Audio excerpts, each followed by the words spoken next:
How's it going, everyone? My name's Alexander Petrie, the owner of Gaming Tracks Radio, and welcome back to another episode of Gaming Tracks. So today's episode is going to be a little bit different. Now, I know I say that all the time, but I truly do mean that today's episode will be different because in the second half of this episode, I'm going to be doing the opening of a conference. It's called the Final Upgrade Conference, and it's just a bunch of Final Fantasy OG fans that want their opinions expressed.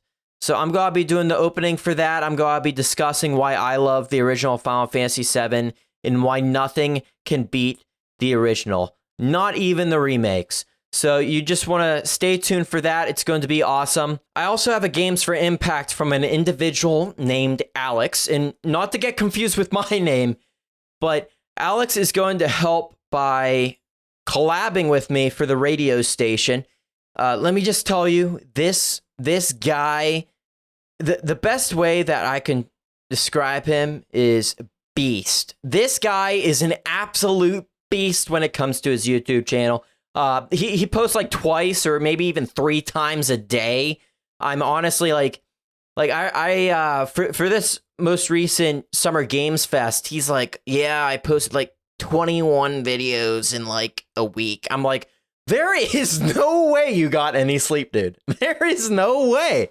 But he submitted a Games for Impact as he's going to be discussing the game that impacted him most in his life. Here's a sneak peek of what he's going to be talking about later in today's episode.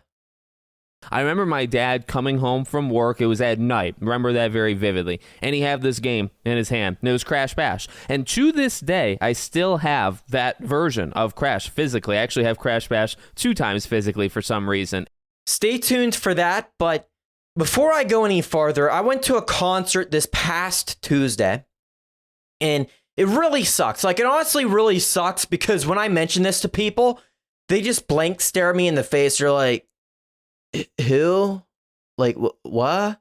And it's fine. They just don't know peak. I saw Geordie Greep. The Geordie Greep. And let me just tell you, this was hands down, and this is big compliments to him, by the way. This is hands down the greatest concert I've been to in my whole life. And I know I haven't been to many concerts, so I guess the catalog doesn't prove that much. But I've seen The Who. I've seen Queen. I've seen the theatrical sort of pyrotechnics, Roger Waters. But Geordie Greep, this venue, this Mr. Small Theater venue was like, oh my, like I was lost for words, dude. It was crazy. I'm just gonna have to run through the entire day because there was a lot that ended up happening at this event than any event that I've been to previously combined. It's honestly crazy. So I want to say it was around like we left at like, I want to say we left at like 1:50, around like 2 o'clock. And we didn't actually wait in line. Like we were driving, we were basically chilling at the record store. I think it was called The Attic. Let me just tell you, this record store, I don't think I've ever been to a record store where it was like mountains and mountains and mountains of vinyl. And I was really crossing my fingers hoping, oh, do they have video game stuff? Do they have video game stuff? Sadly, they had like, I don't know why, but they only had like 5 video game soundtrack vinyls.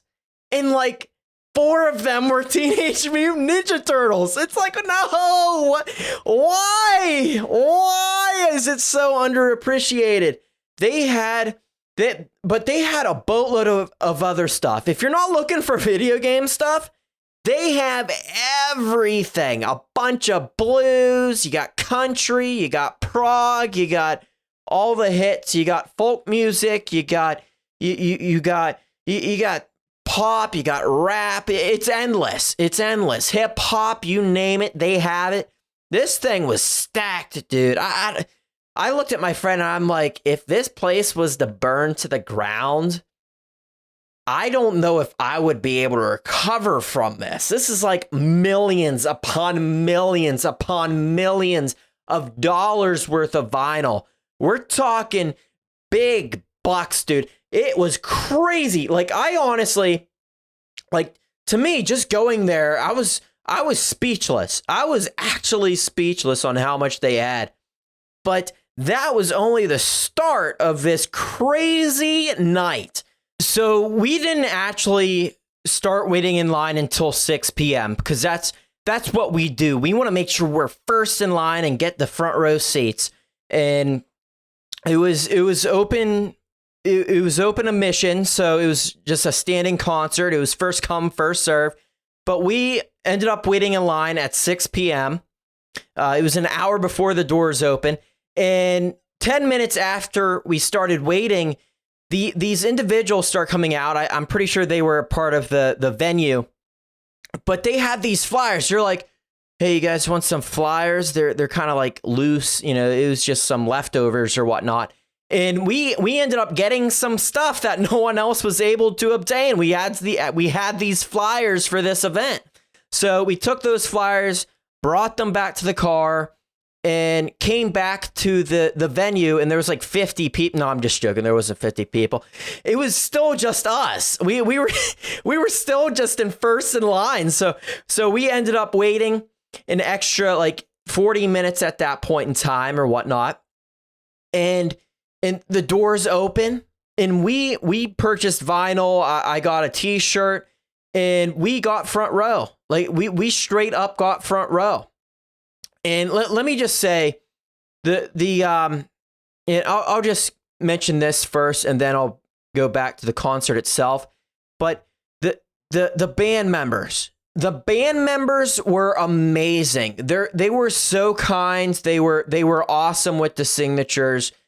I'll mention this specifically. I'm sorry I don't know any of the band members' names. I'm very new to Geordie Greep and all of this. So I'm sorry if these are people that I should know the names to. So, but the keyboardist that was playing that night, I got his signature. And I'm like, I told him straight to his face, I'm like, I'm so glad you guys exist, because, you know, it's people like them who's bringing that prog rock energy back. It's coming back, baby. But I told him that I love listening to Yes. I love listening to Genesis. And he just so happens to mention my two favorite albums. I didn't even say anything. He's like, oh yeah, Close to the Edge and Foxtrot. I'm like, dude, Foxtrot is my favorite. What if you look at if I'm just geeking out right now, but if you were to look at my stats on my Spotify, because I have this separate app called Stats FM, Foxtrot is number one. I've listened to Supper's Ready who knows how many times, probably over 1,000 listening hours. But I've listened to that album so many times. And when he said Foxtrot, I started freaking out. I started gushing. I'm like, you know, me and him were just like geeking out. I looked at my friend, because my friend's been pushing off Foxtrot for a while. And I look at my friend, I'm like, this is a calling, dude. This is your time to listen to it. The keyboardist mentions it out of the clear blue after I say Genesis. So I'm looking at him and I'm like, you gotta listen to it, man. You gotta listen to it. And he's like, fine, I'll listen to it. So I'm holding you to that, Nathan. But one other thing before I go back into the live concert stuff, I just wanted to talk about the band members first. But after the concert was over, we waited I want to say we waited around 40 minutes. So I don't know exactly when the concert was over. I want to say the concert was over around 11.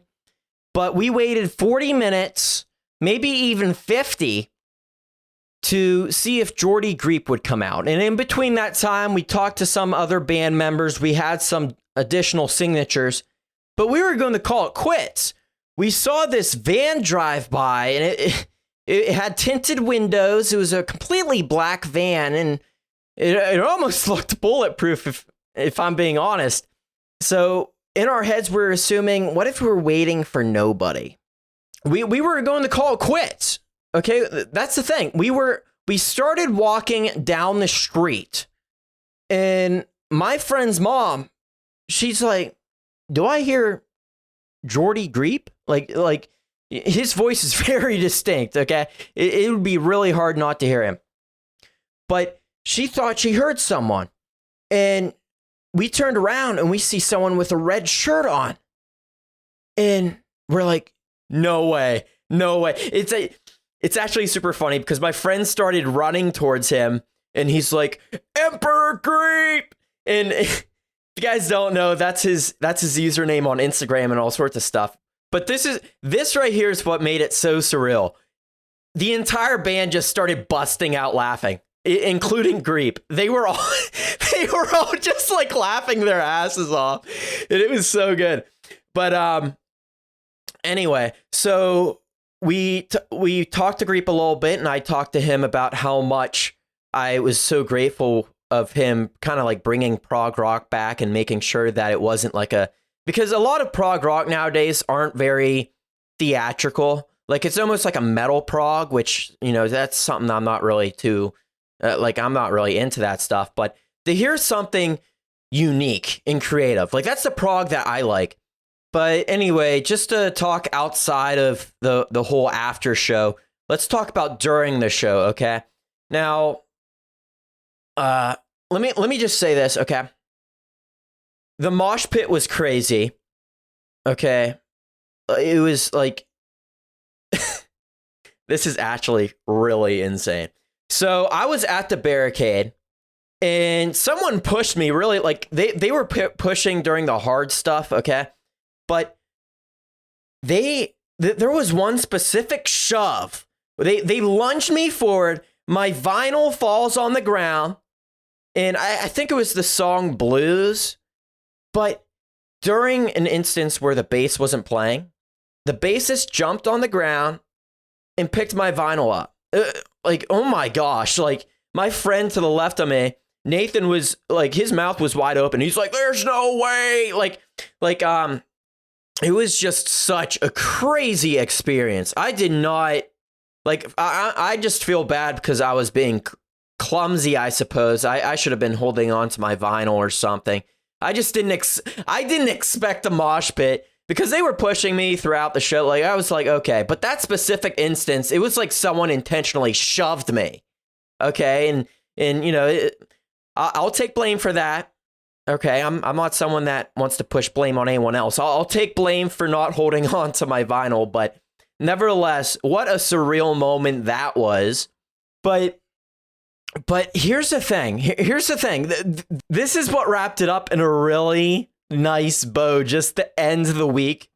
So my friend, he ended up making a post on Instagram, and he took several pictures of the band members, like 3 or 4 photos with variety of band members, including the whole band with all of us and including Geordie Greep. But he made a post on that. He was thanking them. He was putting some footage that he recorded with his phone. But he also put footage on Instagram of his 3DS recording. And the keyboardist, like, I was on Discord at the time when I was talking to my friend, and he just started like gushing. He was like, "Dude, there's no way." I'm like, what's going on? He's like, "The keyboardist, he posted my post on his story." And I'm like, "What? Are you serious, dude?"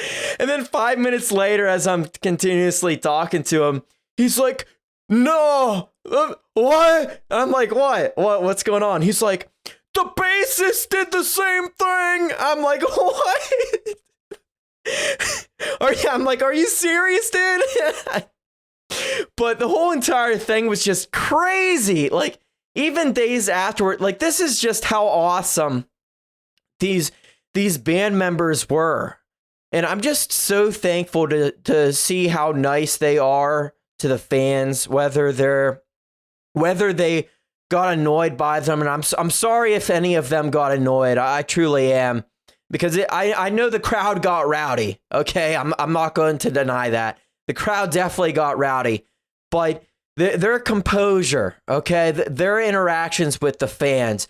I just want to say thank you to all of you guys that were up on the stage performing your hearts out. I just wanted to thank you guys after the show for being able to talk to us for as long as they were able to talk. We talked to them for probably a good few minutes, but I don't know if it's because they're indie artists or what, but being able to talk to them in a way that felt natural, it to me, it just felt refreshing. But yeah, that was my experience going to this concert. It was just absolutely, it was just absolutely breathtaking. It was honestly so breathtaking. Let me know what your favorite concert is and any memory that you have alongside that. But in the meantime, let's listen to some music. And I will surprise you guys this time with a song. I don't want to tell you the music I'll be playing every time, so I'll surprise you.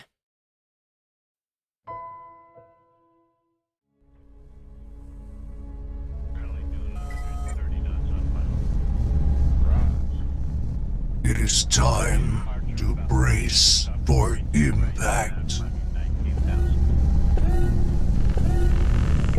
Brace for impact. 5, 4, 3, 2, 1.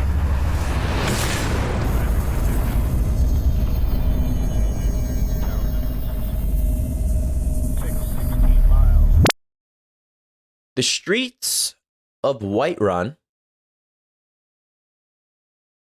from Elder Scrolls V Skyrim. I love Elder Scrolls music, by the way. It's so refreshing, but it really reminds me of Minecraft music in the sense of you listen to it when you're studying. And not all the songs are calm, like you got Dragonborn, which is more intense. Any of the fighting themes as well, but a lot of the music is that ambience, like from past to present. Or Secunda. I love listening to Secunda at night. Like when you're driving. It's great. Welcome back to Gaming Tracks Radio. My name's Alexander Petrie. And for today's Games for Impact, I have a submission from Alex. And let me just tell you, this one was out of left field. Like, I had my own interpretation of what he would submit. But he submits Crash Bash of all things. And that's what's so great about this section of the radio show, is that you assume what people like. And then they say, well, this game impacted me. And you're like, really? But let's take a listen to what Alex has to say about the game that impacted him, Crash Bash. Hey everyone, I'm Alex, and I want to talk about my story with Crash Bash. That is really the game that got me into everything. Crash is one of the most important franchises in my life, and I remember it pretty vividly. I think sometimes when we're very young, sometimes we come up with things and insert them, into the story, but I feel like I got the base of the story. I was around 4 or 5 years old, and it does check out, in 2000 is when Crash Bash came out, and all I remember is I don't even remember having a console, like period, at that time, let's say, right? I remember my dad coming home from work. It was at night. Remember that very vividly. And he had this game in his hand, and it was Crash Bash. And to this day, I still have that version of Crash physically. I actually have Crash Bash 2 times physically for some reason, and he just had it. And I don't, at the time, remember, like, having a PlayStation 1. I do remember watching my dad play Max Payne and Stuntman and some of, the, I guess, early 2000 or maybe late 90s 90s even games. But at the time, it feels like almost a pocket of time. So he brings home Crash Bash, and that's literally it. I played that game to death, and I believe in my heart of hearts that game absolutely rocks. And I actually went back to test it on one of my YouTube channels within the past, I want to say 12 months. And I don't know, I mean, there's a biasness to it being probably, again, like one of the most important games of my entire life, but I still feel like it's a party game, you know, and it doesn't have, I think, mechanically the stuff that makes, you know, necessarily those games amazing. But when I think of these characters, any of them, literally any of the characters that are in Crash Bash, or I think about them in the Crash universe, I should say, I think to their character models in Crash Bash. Like, it's always the first thing I go to when I go to how a Crash game is supposed to have like a level design, you know, like going room to room, and then you kind of like jump up your levels, right? I think to this, like, every basis of my Crash Bandicoot knowledge back then and even now, if I just default to think, okay, what is Crash? I, for some reason, go to Crash Bash, even though, I mean, yeah, I think objectively it is probably one of the weakest Crash games maybe of all time, but I love it. I still think it holds up pretty well. I think I'm really, really good at it because I just played it continuously, and it really was the start of my entire journey. I mean, I remember as a kid, I actually have family videos, you know, home videos on VHS and whatnot, of myself playing Crash Team Racing. That is one that I feel like I probably played that more. At least there's more videos of me playing it, you know, for my dad and stuff. But, you know, that just got me, like, that's what Crash Bash did. You know, it did a few things, I guess. It got me into Crash as a whole, and Crash is just one of my favorite franchises of all time. I'll always root for the comeback. I'll play games like Crash Team Rumble, even if they don't necessarily deserve it. Like, I'm ride or die, you know, the entire way. I'll go down with the ship. I'll rise with the ship. I don't really care. But, you know, it got me into that trilogy. It got me into, you know, later on Twinsanity. I played the handheld games, any of them that came out, you know, at that time.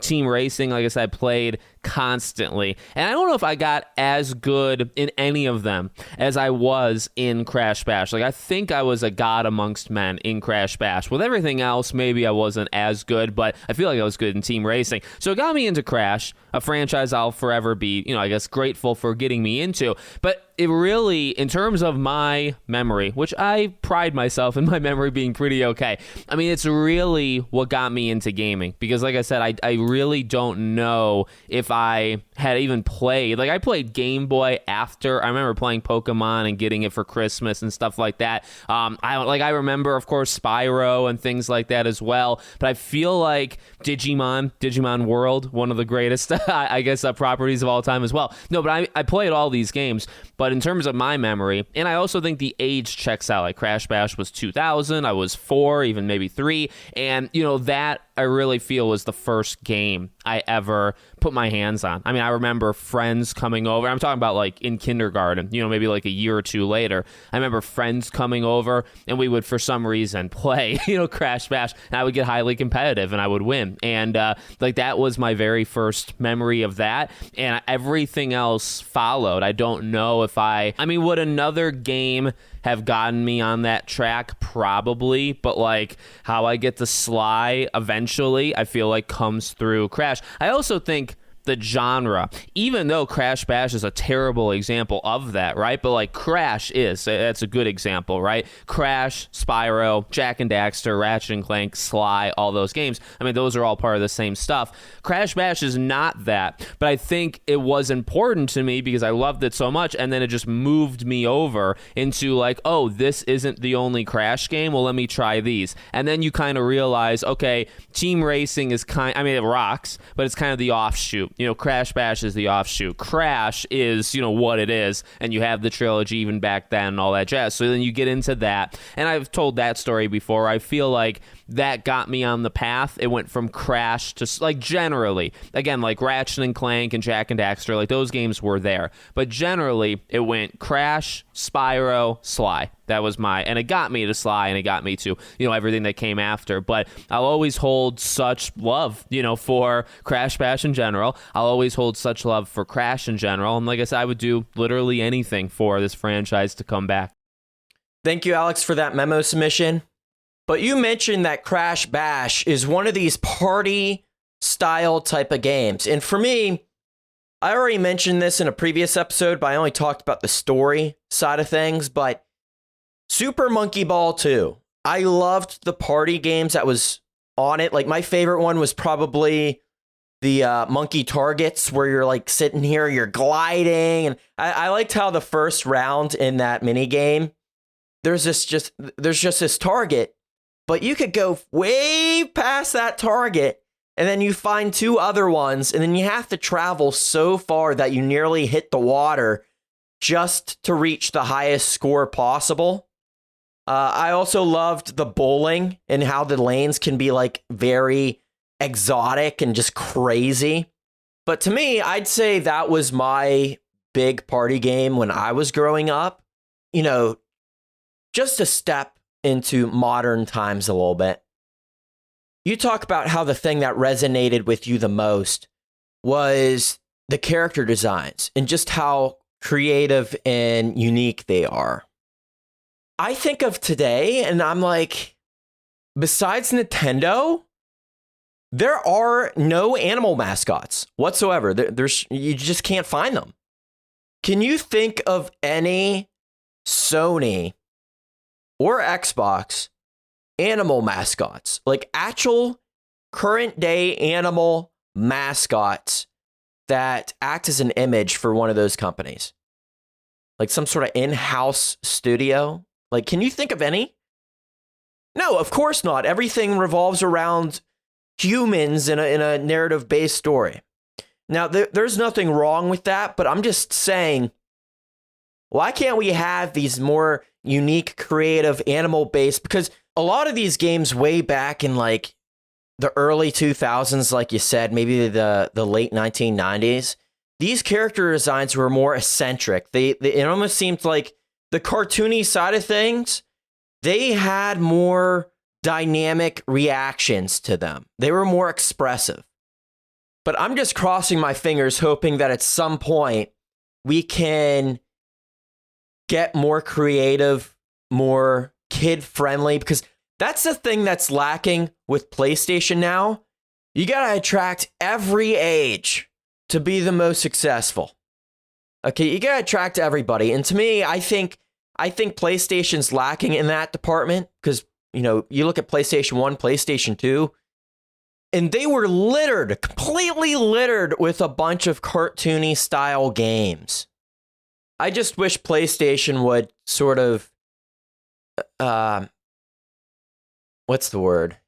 Oh, here's the word. I wish they were freaking creative. How else am I supposed to put it? I just wish they were creative to bring back unique ideas, just wild ideas. But thank you, Alex, for sending in that memo submission. It means a lot.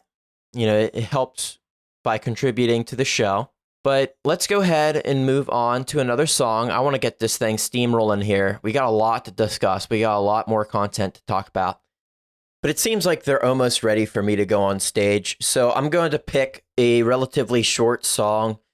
If you guys are just tuning in, I'm actually going to be live at the Final Upright Conference. It's going to be awesome.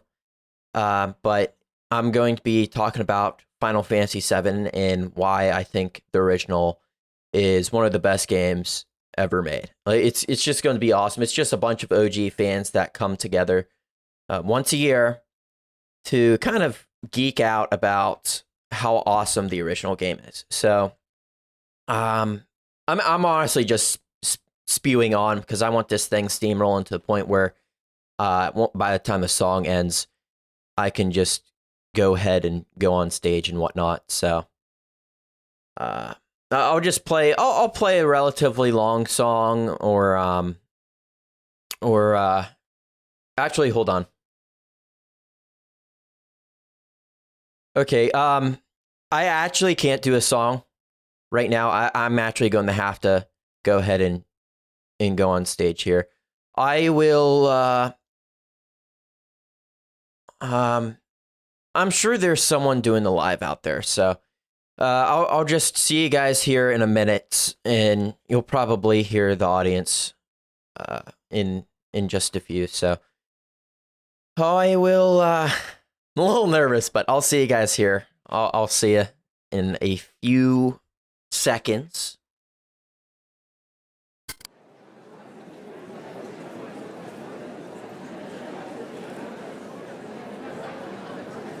Ladies and gentlemen, welcome to the Final Upright Conference, where common sense unites us all. Please welcome up onto the stage a man of very few words. Nothing needs to be said. Please give a warm welcome hand of applause to Alexander Petrie. How's it going, everyone? I hope you guys are doing well. I'm doing great. Man, these applause just don't end. Here, let's quiet down. Just please. Quiet. Okay. Thank you. You know what? Let's do it one more time. Just one more time. For the OG fans, for the Final Fantasy VII OG fans. Let's raise it up a little bit. Let's raise it. A little bit more. Okay. That's good. You know, so great to be here. Let me just be honest with you guys. I am a huge Final Fantasy VII Remake and Rebirth fan. I know, just relax. My God, calm down. But anyway, I just wanted to go ahead and just talk a little bit about Final Fantasy VII Remake and Rebirth and me as an individual. So I am a huge fan of both. But I'm also someone who loves to preserve.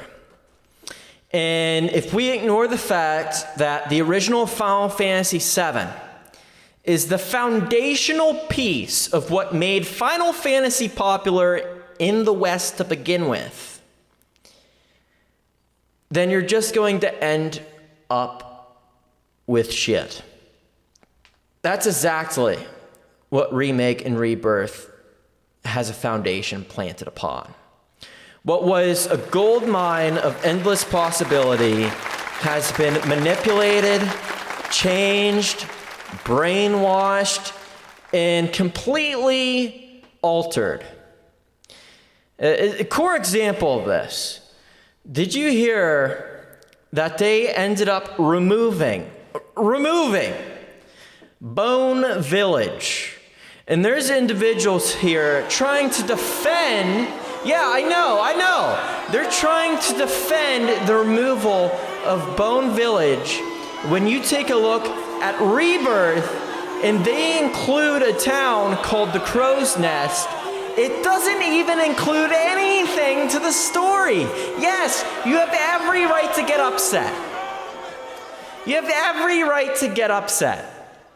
But anyway, I have a video to show you. It's from someone that I highly respect. He's amazing because he's Australian. Everyone, I'd like to introduce to you SebbyWebz. It's nightmare fuel, isn't it? This might be one of the worst images I've ever seen, and you're damn straight this is my profile pic. In one of my Discords. And guess what? It looks even worse than that in ultra slow motion. Don't you look away. I'd rather look away. Wouldn't you guys rather look away? What'd you guys think about SebbyWebz, huh? Let's try to see if we could have him on the show. We'd love to have him on the show, huh?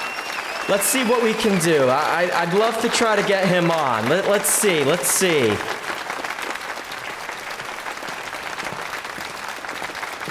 How'd I do? Me personally, I thought I did pretty good. 29th annual. They're still clapping back there. Holy cow. All right. Let's get these interviews done and over with here. Hey! What's up, everyone? let's go ahead and get these interviews steamrolling. I actually want to go home and play Expedition 33.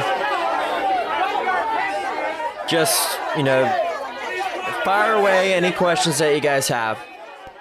As a remake fan, why do you watch SebbyWebz? I watch SebbyWebz because I think it's important to set yourself into a reality where there's people that agree and disagree. I'm not someone that really enjoys being contained under a specific echo chamber, because when you're contained in such for such a long time, and this could be anything, it could even be politics, but when you hear one opinion for how long, you typically skew that direction, and when something ridiculous comes along, like completely changing a remake and trying to claim that it was always designed that way, I need someone like SebbyWebz who's out there being the person to say no at a yes man's table. There's really no other way for me to put it. I also think it can make you more humbling, just to be willing to try to see where other people are coming from instead of trying to seclude everyone that disagrees with you as a nuisance. With all that being said, me and SebbyWebz disagree on a lot of things. I love the Final Fantasy VII Rebirth soundtrack. He is more obligated to say no, which is perfectly fine. I mean, I think that's what makes this world a great place, is that people are willing to have different opinions and we have the freedom to present them. Now, with all of that being said, I do think it's important that we differentiate the differences between a personal opinion and a personal attack. I don't think anyone should sit back and threaten anyone in a vulgar way over satire humor. Like, I truly don't think that should be tolerated. I could tell when someone's joking, like SebbyWebz. I could tell where the fine line is in his humor. And, if you don't like the humor, the best thing you could do is just click off the video or don't respond. And if you do respond, to me, this is the next best protocol, is you go ahead and you type it out, whether that's a Google Doc or maybe a notepad on your phone or whatever. And you read through that for maybe about an hour. After an hour has passed, you read through it again. Do you feel that same way? Are you still offended by that post? And if not, maybe it was something you should have never posted to begin with. And more than that, I think if you read through that and you question, would I say this to someone in person? If your answer is no, then I wouldn't even post it to begin with. I don't think any type of humor from someone online deserves death threats. So anything like that, I am highly against. So my question is, was there ever a time or like a point in I'm just really nervous talking to you. No, it's okay. Just relax, breathe. Was there ever a time where no, shoot. You might want to come back to me. Come back to me. No, I'm not gonna do that. Go ahead. Okay. How should I phrase guys, this? Be quiet. Was there ever a misconception of what you thought SebbyWebz was versus what you found out he truly? Are you asking if there was a opinion I had on him before versus after? Like, what was my interpretation of him before getting to know him? Yeah, that's what I meant. Sorry I couldn't explain it all that well. No, man. Don't worry about it, man.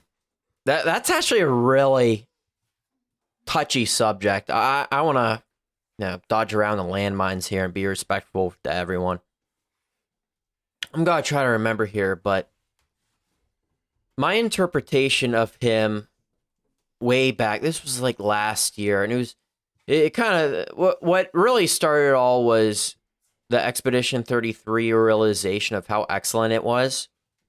But before all of that, SebbyWebz was someone that I would kind of try to ignore. I'm not going to be here and try to put blame on anyone, but what I will say is that a lot of the people that I followed on X, doesn't like SebbyWebz, so I would see a whole bunch of reposts and quotes and replies regarding SebbyWebz's post. So when you see the replies tagged to his post, you're almost assumed to join in on hating him. To me, I think it's very... I think it's a shame to not acknowledge the excellence that was the original game and the legacy that it carried and how much it's been squandered since then. I think it's a damn shame that we're here trying to ignore the mess ups and the screw ups that Remake and Rebirth has been doing. And specifically, like I mentioned during the conference, would you guys like to hear my takeaways on them removing Bone Village? Yeah? Awesome. To me, the biggest sort of question to that entire conversation is, so the issue with Rebirth is that it's too checklist. There's too much checklisting going on. So the one town that doesn't have any checklists, but has like a key to Sector 5 or whatnot, and it feels pretty like it gives you opportunity for a unique side quest. All of a sudden, people are saying that's not important. Well, it is important because that would be side content we could play, right? Right? Like I want Bone Village because that could have some fun side content. But no, people are all of a sudden saying, let's not have Bone Village because it was just side content, and all of a sudden they act as if Bone Village isn't important because we don't need side content for that town. We don't need side content. When they were just complaining that there was too much checklisting going on in Remake and Rebirth's overworld. To me, I look at that and I say, something's not adding up. This doesn't make sense. I look at I look at Rebirth specifically, and I say, this overworld's there's way too much stuff going on. I wish it had more quality over quantity. And to me, it's like, let's add Bone Village. That would be a great way to get unique side quests. And then you got people saying, well, technically we don't need Bone Village because it's just side content. And I look at it and I go, well, we need Bone Village because it was a part of the original game. Like, why would we not have Bone Village? Why would we not have something from the game that basically created it all? It really did. This game started the Western popularization of turn-based games, and we're supposed to ignore content missing in a remake. I'm fine if content changes or gets altered a little bit just to catch up with modern times, but to remove stuff, what you're doing is rewriting history, and to me, that is a big red flag. And to see people agree to these changes, and the farther I go into, this remake trilogy, it raises more and more questions of what these individuals are thinking. Are they coping? Do they truly believe removing content from the original Final Fantasy VII is a good idea? I just don't know. I just want to say you're completely wrong about Final Fantasy VII Rebirth. I wouldn't say I'm completely wrong about it, because I think one of the biggest points to make was that they promised a one-to-one remake when they titled it Remake, and then they started adding a bunch of whispers and a bunch of random bloated chapters that, in my opinion, made the game inferior to what it could have been. No, but you are completely wrong about the game. It's I'm wrong with the game. There's nothing wrong with it. Nothing wrong with Final Fantasy VII. There's more issues I can list about Final Fantasy VII Rebirth than the number of hairs I have on the back of my head. You don't even have hair, so I don't know what kind of argument you're trying to make. It's a metaphor. It's a metaphor. Do Final Fantasy VII Remake fans not understand metaphors? All I'm saying is that I have a bunch of arguments I can make. Let's hear. What kind of argument do you have against Final Fantasy VII Rebirth? There's issues with the whispers and how they interfere with crucial parts of the story. There's issues with the bloated chapters. There's issues with how the mini games line up and how much there is compared to the original. There's issues with the comedy. The comedy in the original was very subtle. In Rebirth, it seems like it almost seems as if that's the defining trait. There is a bunch of things that I could say You're going to make me wrong with Rebirth. Explode and go Super Saiyan. You see, that's what I don't understand.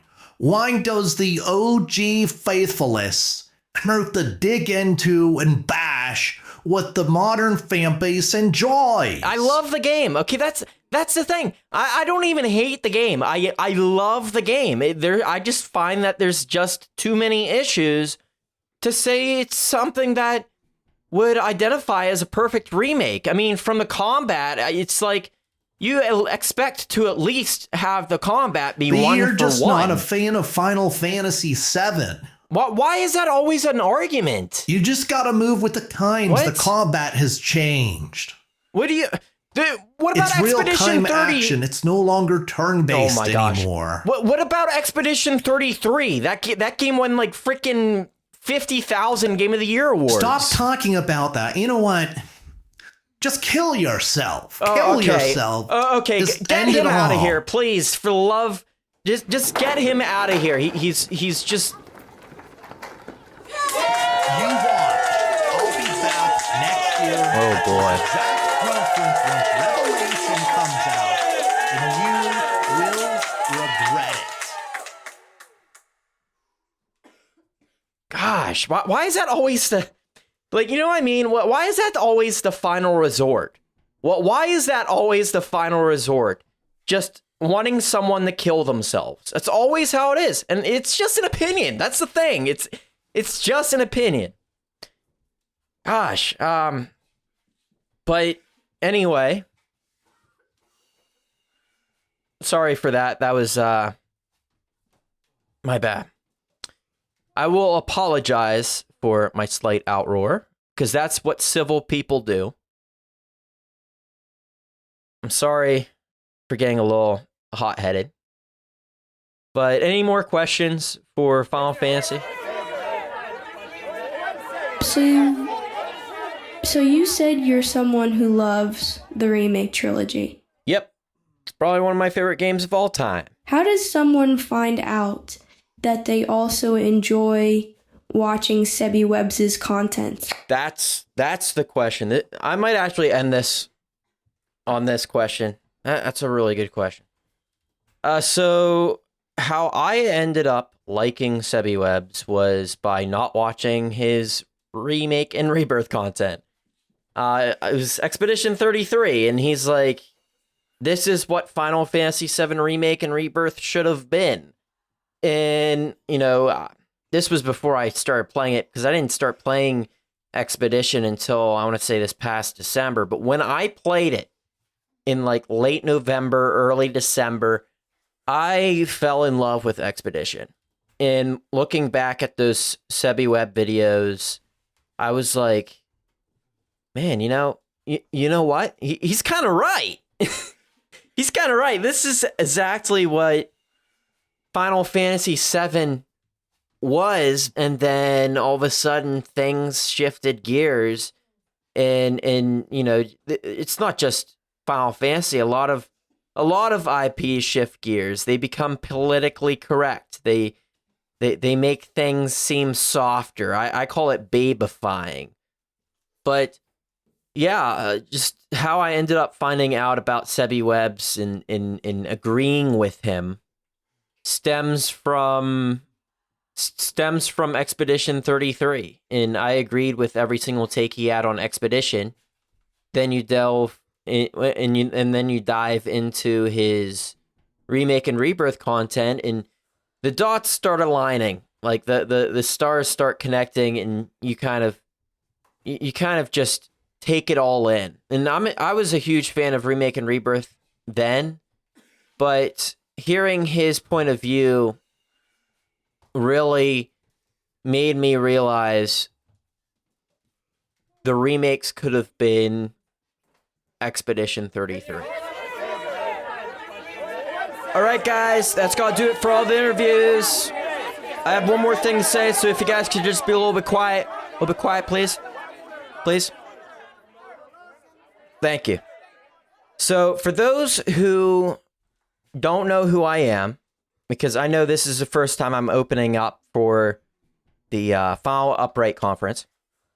My name's Alexander Petrie. I am the owner of a video game radio station through Live 365 called Gaming Tracks Radio. Does exclusively video game music, so if you're someone who loves listening to video game music, check out this radio station. I also have a radio show, which is what this conference is currently live streaming through. The radio show is called Gaming Tracks, of all things. Who would have guessed? And I also have a website called Gaming Tracks. So everything shares the same name. It's really easy to find all this stuff. But the main thing I wanted to talk about is a little bit of a course direction for the radio show. I'm going to be moving the radio show from 2 days a week to only one. I know. Just give me a minute. I'll just explain it, okay? Just be quiet, please. The reason why, and there's two main reasons why I'm moving it to only 1 day a week, which will be on Fridays at 8 p.m. Reason number one was recently it was Summer Game Fest week. There was a lot of content I was able to push out, and it needed more than just one episode a week. But considering that now we're moving into a more casual news cycle, especially since it's going through summer, I am moving it to just one episode a week. It allows me to not only put more high quality episodes out there, it also allows me to put more quality into the radio station itself. Lately, it's been a little bit stagnant. I'm not going to lie. It's been a little bit slow, but that's because I've been focusing so much on building a catalog for the shows so people have stuff to listen to. With doing it 1 day a week, this allows me to focus and preserve energy into the radio station and add more songs on weekends and whatnot. But also, it allows me to update and sort of make the website look even better. If you're currently watching this episode, you could always rewatch it. You could go on YouTube, Gaming Tracks. You could find it there. You could also find it on any sort of podcast streaming platform. So you could find it on Spotify, you could find it on Apple Podcast, or even iHeartRadio. It's basically everywhere. You can just go ahead and find it. But at some point, I'm going to be putting links on the website that will take you from the website to my YouTube channel. So I want that to get all squared away. And with all that being said, thank you for those who allowed me to do the opening for this conference. It means so much to me. It's a huge honor that I'm able to open to what many people love, the OG Final Fantasy. I'll see you guys next time. I love you.